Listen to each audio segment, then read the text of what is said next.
Today's video, we're going to look at two very popular golf balls, the Callaway Supersoft and the Callaway Superhot.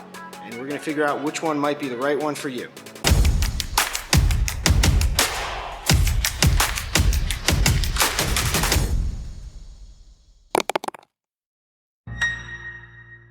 So I'm here at Golf Kings in Wall, New Jersey, testing golf balls on their TrackMan. So the Callaway Supersoft and the Callaway Superhot, despite the very different names given by the marketing department, are actually relatively similar golf balls. They're both at that budget price point that it's about $2 a ball. I think the Supersoft might be a little cheaper, but the Superhot right now, at least you can get it in a 15 pack. And these are aimed at the mid to high handicap player who might lose a few during the round and doesn't want to spend the $5 a ball for the Chrome Soft or the Pro V1 or TP5. And they're also marketed at based on their compression. The Supersoft is marketed towards the player that doesn't really have such a high swing speed and wants to make the most out of their swing speed.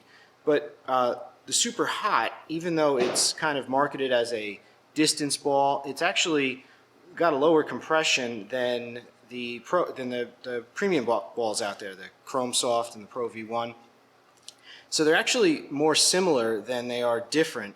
And so in this video, we're going to take a look. We're going to hop on TrackMan and look inside the ball and show you the differences between the two. And I'm going to help you figure out which one might be right for your game. So we cut these open, and they're actually pretty similar inside. First, the Supersoft, and let's see if we can get that in focus for you. The Supersoft is a two-piece golf ball. That means that it's got this outer layer, the cover, and then the inner core, and that's it. So compared to something like a Pro V1 or a Chrome Soft, it's going to have multiple layers. This is a pretty simple golf ball. Probably contributes to the affordable cost of it as well. The Supersoft is a little different in that it has three layers. We have the outer cover, then a really thin layer just inside that, and then a big core similar to the core of the Supersoft. So they're not all that different. The compression on these balls, the Supersoft, as aptly named, has about a 35 to 40 compression. There is some variance from ball to ball, but it's a really soft compression golf ball.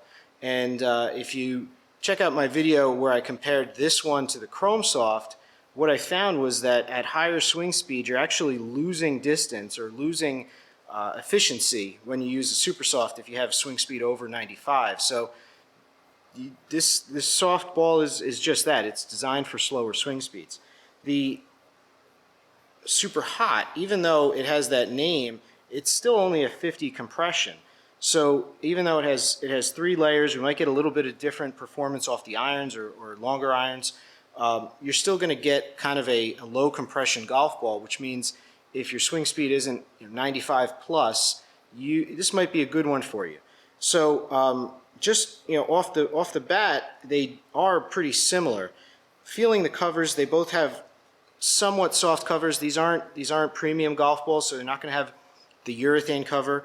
In this particular Superhot, I have the matte finish, and it just seems a little tackier than the glossy finish on the Supersoft, but I don't know if that's going to really translate into more spin off the irons or not, but it does feel a little softer, even though I know, just looking at the specs, that they're really the same cover material. I don't think there's going to be much difference when we start hitting the wedges. So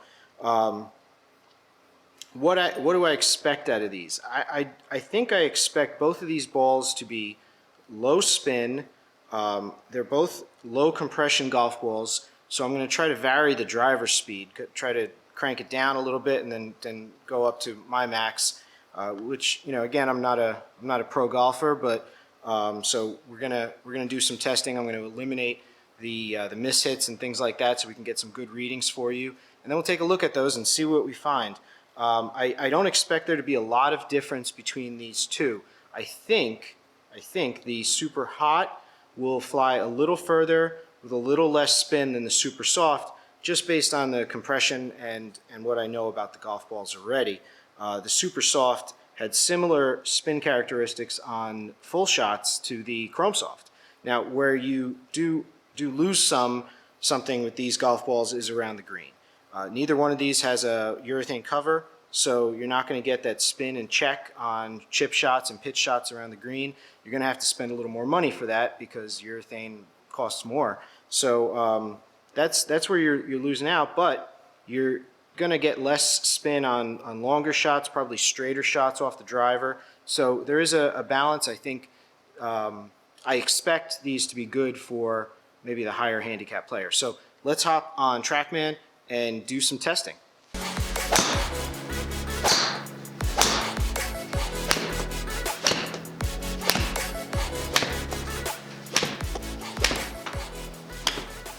Okay, so we got some numbers, and here are my first impressions.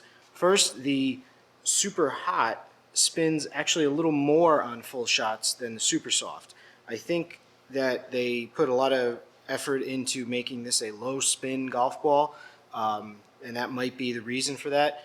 Also, I did notice, and similar to what I found with the Supersoft last time when I checked it against or tested it against the Chrome Soft, at higher swing speeds, kind of over 95 miles an hour, you start to lose efficiency. I think the 35 compression is just too soft. It's smushing and deforming at that high of a swing speed. So if you're swinging your driver over 95 miles an hour, you probably don't want the Supersoft. The Superhot, even though it's only a 50 compression, which I think the Chrome Soft is around a 75, and a Pro V1's probably close to 100. And with compression numbers on golf balls, they're not exact. You're going to see some variation even in the same sleeve. But for the most part, the companies do a good job of keeping them relatively consistent. But the Superhot is a 50 compression.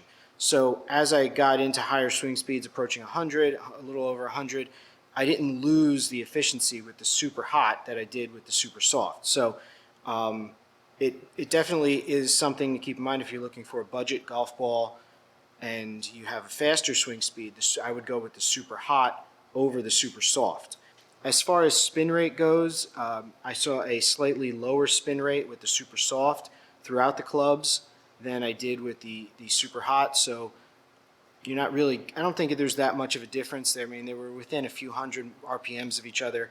You're really not going to see that much of a difference. I also took some short shots, some 50-yard pitches with a 54-degree wedge at the end, and there really wasn't that much of a difference with the spin rate between the two. However, I did notice something interesting. It looks like the Supersoft flies a little lower, and I think that might have to do with the compression or maybe just the design of the golf ball. It seemed to fly a little bit lower, same spin and same distance with a similar swing, but it flew a little bit lower than the Superhot.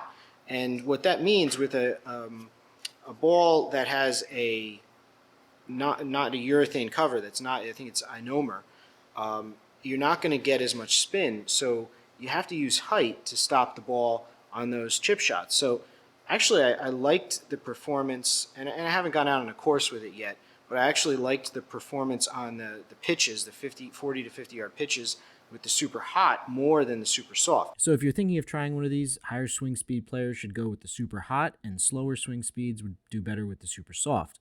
Overall, both of these balls are really good budget options and perform rather similarly, with just the differences that I noted.